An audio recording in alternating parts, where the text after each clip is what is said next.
पाकिस्तान अदालत में भी सुरखरू हुए। इस्लामाबाद हाई कोर्ट ने इमरान खान की बराह रास्त तकरीर पर पाबंदी का पैमरा नोटिफिकेशन कल अदम करार दे दिया।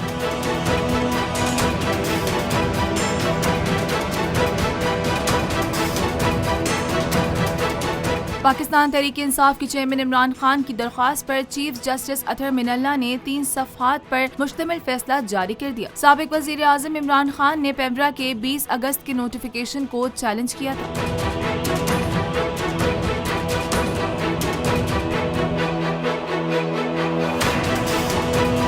अदालती फैसले में कहा गया कि पैमरा के वकील मुतमईन नहीं कर सके कि पैमरा ऑर्डिनेंस की सेक्शन 27 के तहत पाबंदी कैसे लगाई जा सकती है। फैसले में सुनाया गया कि पैमरा के वकील ने कहा कि पैमरा ने बतौर रेगुलेटर चैनल्स को कहा है कि वो डिले मैकेनिज्म को यकीनी बनाए। फैसले में अदालत का कहना था कि पैमरा सुप्रीम कोर्ट के फैसले पर मौसर अमल दरामद को यकीनी बनाए।